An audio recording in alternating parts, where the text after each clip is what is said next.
नमस्कार दोस्तों, स्वागत है आपका इवनिंग रिपोर्ट में। और एक और बेहतर दिन गुजरा बावजूद कि इसके यूएस फेड की बड़ी हॉकिश कमेंट्री थी। हालांकि ट्रेड डील कर रहा हूं मैं, डील हो गई यूएस ईरान की, उसका डेटा आ गया, सब साइन वाइन हो गया, तो एक पॉजिटिव भी थी। तो शुरुआती उतार चढ़ाव के बाद मार्केट ने एक और लेवल पार किया और नो डाउट कि बुल्स लगातार 5 दिन से जीत रहे हैं, ये उनकी काबिलियत कह सकते हैं। और सबसे इंटरेस्टिंग बात है मार्केट की धीरे धीरे ऊपर जा रहा है, एक झटके में नहीं जा रहा। ये बहुत ही अच्छी बात है, कंसिस्टेंसी बनी हुई है। आइए देखते हैं नंबर के हिसाब से और डेटा क्या सजेस्ट कर रहा है, किस तरह से मार्केट बना हुआ है यहाँ पे। तो बिग पिक्चर जब आप देखेंगे तो निफ्टी करीब 82 पॉइंट ऊपर गया, पांचवा लगातार बढ़त का दिन था। शुरुआती उतार चढ़ाव जरूर हुए फेड की वजह से, सबकी वजह से, लेकिन अंत में आखिरी घंटे में तेजी हुई। आपने एक चीज नोटिस की होगी, तो लगातार 3 दिनों से आखिरी घंटे में तेजी होती है। यानी दिन भर बुल, या तो मतलब it's a fun fact not fact, कि दिन भर वो इंतजार करते हैं कि कोई बड़ी सेलिंग तो नहीं आ रही, तो वो कुछ नहीं करते, चुपचाप बैठे रहते हैं, आखिरी में खींच देते हैं मार्केट को। Every day if you see the pattern, तो आज भी बिल्कुल वैसा ही पैटर्न हुआ। खैर जो भी है, क्लोजिंग बेसिस पे मार्केट ने, निफ्टी ने बहुत बढ़िया प्रदर्शन दिखाया और अच्छी तरीके से 24,000 के 100 ऊपर चले गए। क्यों गए, कैसे गए, ये सब हम आगे बातचीत करेंगे। बाइंग कहाँ थी ज्यादातर? Health care, financial, PSU bank में थी। आईटी आज भी पिटा।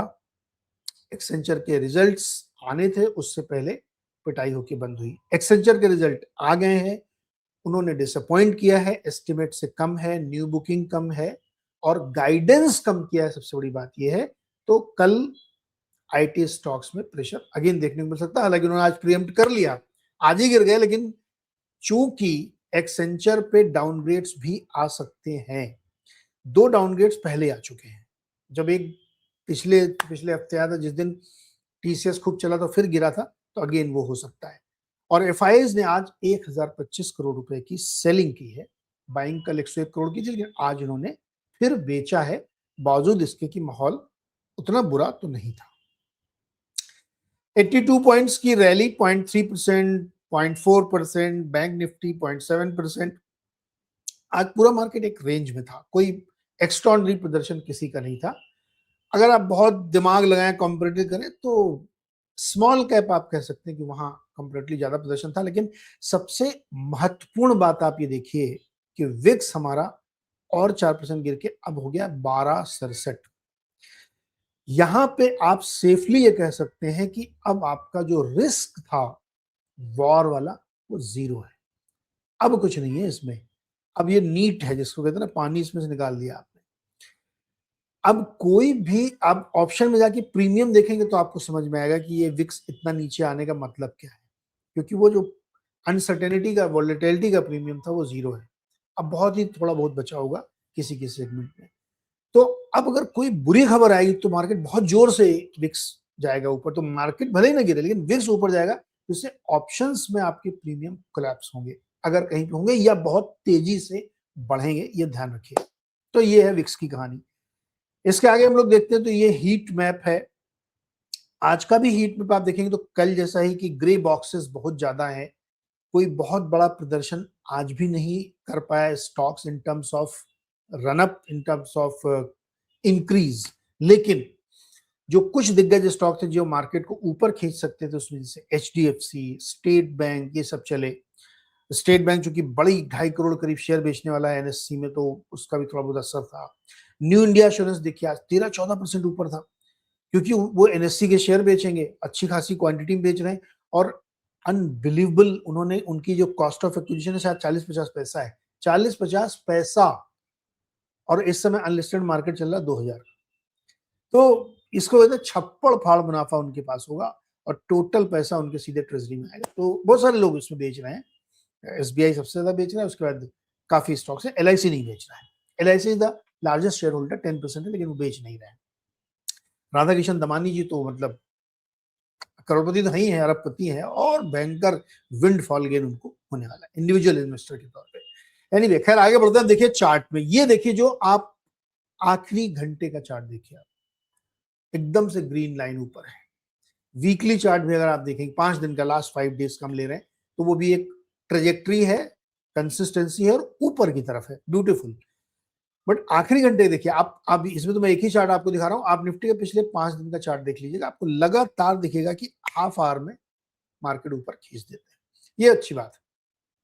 बैंक निफ्टी का भी सेम वैसा ही है, गैप अप है, उसके बाद ऊपर की ट्रेजेक्ट्री, और यहाँ पे भी देखिए आखिरी घंटे में मार्केट ऊपर गया, 378 पॉइंट गया, ट्रेंड अपवर्ड कंटिन्यूअसली इनको बनाए। और कल है शुक्रवार, शुक्रवार को अब एक ही बड़ा इवेंट बचा है, चूंकि ये वाला इवेंट ऑलरेडी हो गया है, डील वाला, पीस डील का एमओयू जो होना था वो हो गया, वो एक दिन एडवांस कर लिया उन्होंने, शुक्र को होना था, उन्होंने 18 को कर लिया। अब कल का सिर्फ एक है कि रिलायंस की एजीएम है, वो भी 2 बजे आती है, तो उससे मार्केट वाइड इंपैक्ट नहीं आएगा, उस इंडिविजुअल स्टॉक में कोई इंपैक्ट हो सकता है, उसके सिग्नल्स मार्केट वाइड हो सकते हैं, लेकिन बहुत ज्यादा उससे चिंता करने की जरूरत नहीं। एक ही बड़ा इवेंट अब कल के लिए दिखाई दे रहा है।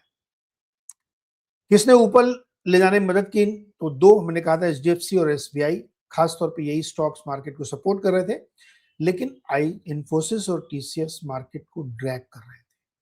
रिलायंस भी बहुत नीचे था, लेकिन 2 पॉइंट से कोई फर्क नहीं पड़ता। इन्फोसिस और टीसीएस ने मार्केट को ड्रैग किया, और बाकी सारे आईटी स्टॉक्स में आज प्रेशर देखने को मिला, चूंकि वो उम्मीद लगा के बैठे थे उसका रिजल्ट आएगा। सुबह ही मैंने आपको बताया था कि कमजोर रिजल्ट्स के अनुमान है, क्योंकि ऑलरेडी डाउनग्रेड उसमें आ चुके थे, और फाइनली जो नतीजा है इस पर बात करेंगे एक्सेंचर के रिजल्ट पे। कुछ स्टॉक्स देखिए आप, एचडीएफसी 800 का लेवल इसने हासिल किया है, अभी मुश्किल से 5-6 ट्रेडिंग डेज पहले ये 750 के आसपास था, 50 रुपए की रैली इसमें बनी है। अब यहाँ पे इसमें हर्डल आना शुरू होता है, 800 के ऊपर एचडीएफसी बैंक को सस्टेन करना मुश्किल होता है। लेकिन अब चूंकि कोई बहुत बड़ी नेगेटिव खबर बची नहीं, एक्सेप्ट कि अब अर्निंग सीजन शुरू होगा, यूएस में फेड हो गया, डील हो गई, भारत में भी जो कुछ होना सब हो गया, अब कोई बड़ा हर्डल नहीं है एक्सेप्ट अर्निंग्स के। तो अगर 800 के ऊपर सस्टेन कर ले जाए तो बहुत बढ़िया बात है। स्टेट बैंक भी आप देखिए, इसने भी जो गैप अप बनाया उसके बाद वो सस्टेन करता रहा पूरा दिन, तो ये भी इंटरेस्टिंग था। 1042 पहुंच गया है ये, और ये मेरे ख्याल में 1250 रुपए से गिरा था, तो अब अपने हाई से 200 रुपए ही रह गया है। तो मैंने सी सब तमाम पॉजिटिव खबरों में चलते हो सकता है ये रन अप कंटिन्यू कर पाए। लेकिन आईटी में देखिए आप, पहली कैंडल से ही गैप डाउन, और उसके बाद पूरे दिन नीचे नीचे नीचे, और एकदम डे लो पे 2.5% गिरा, 1127 पे। टीसीएस पहली कैंडल गैप डाउन, फिर थोड़ी सी रिकवरी, फिर जोर से गैप डाउन, फिर कंसिस्टेंसी, फिर आखिरी में थोड़ी सी बाइंग, और फिर गिर गया 0.9%, लगभग 1% कमजोरी के साथ 2203 पे आया है। तो आईटी की जो 2 दिन की रैली थी, वो रैली क्या अब फिजल आउट होगी? 2 दिन 3 दिन मान लो, सोमवार से बुधवार तक की जो रैली थी, आज थर्सडे को रैली फिजल आउट हुई है, और ये कई अटेम्प्ट कर चुके हैं आईटी वाले स्टॉक्स। तो क्या यहाँ पे दबाव फिर से बनेगा, ये हम लोग आगे देखेंगे, क्योंकि कल का दिन महत्वपूर्ण है और इंपैक्ट आएगा ही। टाटा मोटर्स पैसेंजर व्हीकल कल हमने आपको दिखाया था, और ये हमने कहा था कि कल जोर से गिरा था, तो आप इस चार्ट में देखिए जो 18 तारीख का है वहां पे देखिए, कल तो पूरा गिरा था, 17 तारीख को आपने देखा कि शुरुआत से ही गिरा, और उसके बाद 2-3 कैंडल में एकदम तोड़ दिया दिन के बीच में, और मार्केट गिरा था। क्यों गिरा था? क्योंकि मार्जिन प्रेशर की बात कंपनी मान रही थी, और ये भी मैंने कहा था कि ये 15 तारीख से गिर रहा है। आज वो ट्रेड खत्म हो गए, सारे शॉर्ट्स खत्म, आज ये ऊपर बंद हुआ 1%। अब आपके ऊपर, आपको गेम समझ में आ गया पूरा। इसीलिए कई बार ऐसा होता है कि अच्छे रिजल्ट पे स्टॉक गिरता है, खराब रिजल्ट पे स्टॉक चलता है, क्योंकि उसकी प्री पोजीशन देखना बहुत जरूरी होता है। और ये चार्ट दिखाने का सिर्फ आज मकसद था कि आज ये 1% ऊपर बंद हुआ, क्योंकि सारे जो 15 तारीख से अब तक के शॉर्ट्स बने थे, वो लाइकली है कि सब खत्म हो गए। अब इसको अब एक नया केस है, इसमें नए तरीके से इसको देखा जाएगा। तो that is the story of Tata Motors passenger vehicles. Advance decline अच्छा था, ठीक था, बुरा नहीं था, कोई बहुत क्वालिटी के गेन्स नहीं थे, लेकिन फिर भी नंबर्स ठीक थे देखने को। बैंकिंग में सबसे ज्यादा मजबूती यहाँ अभी भी देखने को मिल रही है। सेक्टोरली देखेंगे तो आईटी सेक्टर को छोड़ करके बाकी रियल एस्टेट, फिंसर, पीएसयू, फार्मा, मीडिया, एनर्जी, सब में थोड़ी थोड़ी थोड़ी थोड़ी तेजी थी, लेकिन आईटी 1.25% के आसपास कमजोर हुआ। बड़े इन्वेस्टर्स ने क्या किया? बड़े इन्वेस्टर्स ने 1000 करोड़ की आज सेलिंग की, और डीआईज ने उनसे 3 गुना ज्यादा, 3 गुने से भी ज्यादा, 3500 करोड़ की बाइंग की है। तो DIIs भी थोड़ा संभल संभल के खरीदारी कर रहे हैं और FIIs भी संभल संभल के बेच रहे हैं। ये इस नंबर से साफ दिख रहा है क्योंकि ये नेट सेल ऑफ बाई का फिगर है इक्विटी सेगमेंट में, FNO सेगमेंट नहीं, इक्विटी में है। सो FIIs कल 101 करोड़ का खरीदा, आज 1000 करोड़ का बेचा, उससे पहले बेचा, तो DIIs ने खरीदा, फिर खरीदा बेचा, यानी जो लास्ट टू लास्ट वीक मतलब इस हफ्ते के पिछले हफ्ते में आप जाएंगे तो वहां मंडे के बाद से सेलिंग कम हो गई थी FIIs की, और इस हफ्ते तो आपने देखा कि बाइंग फिगर भी आया है। तो अगेन देखेंगे वीकली नंबर बहुत छोटा आएगा, तो क्या FIIs अब बेचना कम कर रहे हैं? 2 वीक का ट्रेंड हमको ये दिखा रहा है कि हाँ कम कर रहे हैं, लेकिन ऐसा ट्रेंड वो पिछले 5-6 महीनों में कई बार दिखा चुके हैं। तो इसलिए मैं कह रहा हूँ कि इसको भरोसा करने से पहले हम लोग थोड़ी और टेस्टिंग करेंगे कि पूरे जून महीने की क्लोजिंग कैसे देते हैं, क्योंकि अर्निंग से ठीक पहले इनकी मंथ क्लोजिंग हो जाएगी 30 जून तक, तो वो हम देखेंगे। मंथली बेसिस पे आप देखेंगे तो जून में अब तक वो 48,000 करोड़ की बिकवाली कर चुके हैं और DIIs ने 66,000 करोड़ की बाइंग की है।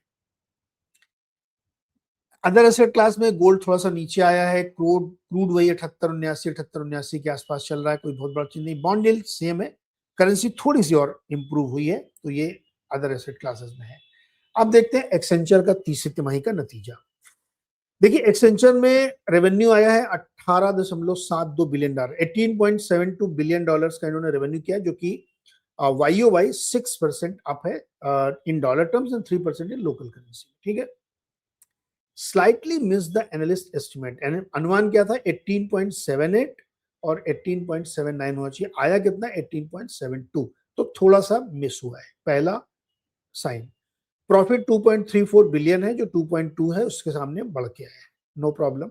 न्यू बुकिंग्स, नए ऑर्डर्स 2% गिरे हैं in dollar terms and 3% in local currency, तो $19.32 बिलियन की जो न्यू बुकिंग हुई है ये 2% कम है। EPS अच्छा है, जो कि एनालिस्ट के एक्सपेक्टेशंस को बीट किया है इसने, 3.80 है, 3.7 और 3.72 के मुकाबले। पूरे साल का गाइडेंस इन्होंने जो रखा है रेंज, पहले रेंज थी 3 to 5% की, अब इन्होंने इसको कर दिया 3 to 4%, 1% गाइडेंस नीचे लेके आ गए हैं। Q4 अभी एक क्वार्टर बाकी है इनका, ये Q3 है, इनका साल ऐसे चलता है, जुलाई वाला आगे जाते हुए जो इनका होगा क्वार्टर वो एंड होगा। तो इस परिस्थिति में जब आप एनुअल गाइडेंस कम कर रहे हैं, न्यू बुकिंग्स कम हो रही है, रेवेन्यू बीट हो रहा है, तो प्रेशर साफ दिख रहा है कि IT की जो स्पेंडिंग है कंपनीज की, इस तरह कंपनियों कम कर रहे हैं। ADRs आप देख लीजिए सारे गिरे हुए हैं, चूंकि एक्सेंचर का बिजनेस मॉडल सेम वैसा ही है जैसे हमारे यहाँ TCS, इन्फोसिस, HCL और तमाम IT कंपनी, क्योंकि ये भी वही काम करते हैं जो हमारे यहाँ की कंपनियां काम करती हैं। तो जब भी एक्सेंचर में ऐसा कुछ दिखाई पड़ता है तो हमारे यहाँ इसका प्रेशर देखने को मिलता है। लास्ट टाइम केवल इनकी एक ब्रोकरेज ने इनको 22 से होल्ड की रेटिंग कर दी थी डाउनग्रेड करके, उस पर हमारे पूरे IT सेक्टर को धो दिया था। आपको याद होगा ना, जिस दिन TCS एक दिन में 6% चला था, उसके अगले दिन 8% गिरा था, वेरी नेक्स्ट डे 8% गिरा था। ये वही दिन था जब वो डाउनग्रेड आया था, जो मैंने आपको सुबह मॉर्निंग शो में चर्चा भी की थी कि ये डाउनग्रेड आया, अच्छी बात नहीं है। और अब आप देखिए नतीजा भी घर बढ़ आ गया है। तो अभी देखेंगे रात भर में, अगले 12 घंटे में कुछ ब्रोकिंग रिपोर्ट्स आएंगी तो सुबह हम लोग चर्चा करेंगे, लेकिन ये IT स्टॉक्स के लिए बिल्कुल अच्छी खबर नहीं है। कल हमारा IT इंडेक्स या IT स्टॉक्स क्या प्रेशर में रहेंगे, या आज ही उन्होंने निपटा लिया जितना कुछ उनके ऊपर दबाव हो सकता था, या कल और प्रेशर आ सकता है? हाईली लाइकली है कि प्रेशर आ सकता है, तो be very careful in IT stocks, क्योंकि लगातार ये प्रेशर इनके ऊपर बना हुआ है और बाकी है।